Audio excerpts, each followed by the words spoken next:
Salut chers amis, comme mentionné dans la vidéo précédente, aujourd'hui nous allons voir un autre concept donc du modèle conceptuel des données qui est donc appelé attribut ou propriété. C'est quoi un attribut ou c'est quoi une propriété? Tel que le nom l'indique, une propriété va tout simplement définir en fait ce que nous on a comme ici entité. Donc ça va décrire une entité, ça va être en fait des propriétés, au risque de me le répéter, propres à chaque entité. Je vais prendre un exemple. Moi, je suis un homme. Dans un contexte, je peux être étudiant ou dans un autre contexte, je peux être comptable, etc. Donc, je vais devenir comme une entité, je prends un exemple, étudiant. Ce qui va me définir, ça va être par exemple mon nom, mon prénom, mon âge, mon grade, mon cycle d'études, etc. Donc ça, c'est ce qui va me décrire en tant que entité.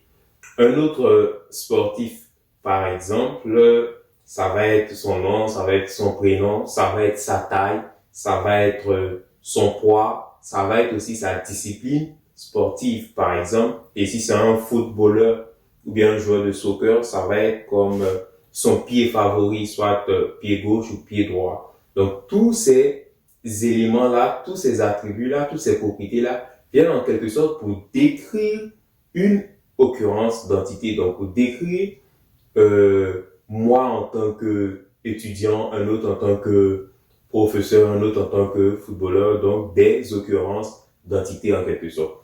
Fait que c'est exactement ça, c'est pas plus compliqué que ça. Donc, si on prend ici, je prends l'exemple patient. Donc, ici, notre entité patient, je vais l'écrire comme tel. Et c'est comme ça qu'on symbolise, par exemple, les entités, donc patient. Et là, je vais commencer à marquer, en fait, les attributs liés à patient. Je vais dire que, par exemple, dans notre clinique, pour chaque patient, on va lui attribuer, par exemple, un matricule, donc qui va permettre de l'identifier. Donc, je vais mettre un ici, matricule. Deuxièmement, ça va être le nom du patient, qui est tout à fait logique. Donc, nom. Ensuite, prénom du patient. Je vais enlever ça. Je vais aller avec son sexe. Je vais aller avec son numéro de téléphone, comme ça. Je vais aussi marquer son adresse. Je peux même ajouter, en fait, autant de propriétés que je veux. Tout dépend de mon contexte, en fait, d'affaires dans lequel je me trouve. Ici, je peux mettre comme signe particulier, ou bien couleur des yeux, ou bien taille, ou bien poids, vu qu'on se trouve dans un contexte médical. Mais moi, je vais juste marquer avec un taille, comme ça.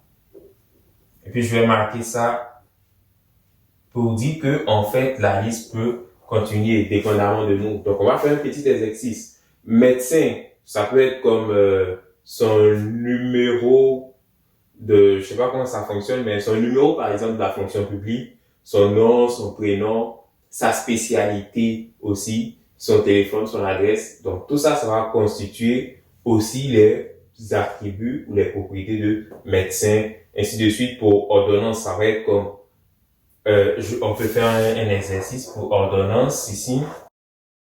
Si je marque comme ça, ordonnance, alors ça peut être le numéro de l'ordonnance, donc numéro. Ça peut être aussi la date. Donc, je pense que c'est même important qu'on marque la date même de l'ordonnance. Ça peut être aussi, l'ordonnance est liée effectivement à un médecin qui, donc, l'a rédigé. Donc, on peut ajouter le numéro du médecin. Je vais mettre comme ça, num de maître pour dire numéro du médecin.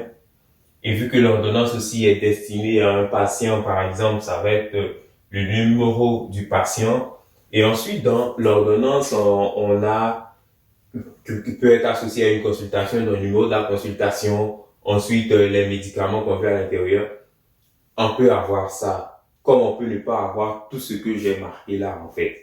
Mais ce que je veux qu'on retienne, c'est que les propriétés, c'est nous qui allons vraiment les définir en fonction donc du contexte dans lequel on se trouve en fonction en fait de la réalité qu'on veut modéliser. Ici, j'ai rajouté des affaires, matricule, nom, prénom, sexe, téléphone, adresse, taille. C'est valable dans mon cas à moi, mais quelqu'un d'autre peut dire non, nous, on ne veut pas ces propriétés-là pour un autre patient, mais on veut autre chose comme par exemple email, etc. Donc, c'est vraiment particulier. Il faut juste retenir que propriété et attribut donc permettent de définir, donc d'identifier, de démontrer comment est ou faire ressortir en fait les particularités, les propriétés, etc., etc. Donc d'une occurrence d'entité. J'espère que vous avez compris ça. Je pense que c'est la partie la plus simple dans le modèle conceptuel de données. Merci et puis à bientôt pour la suite.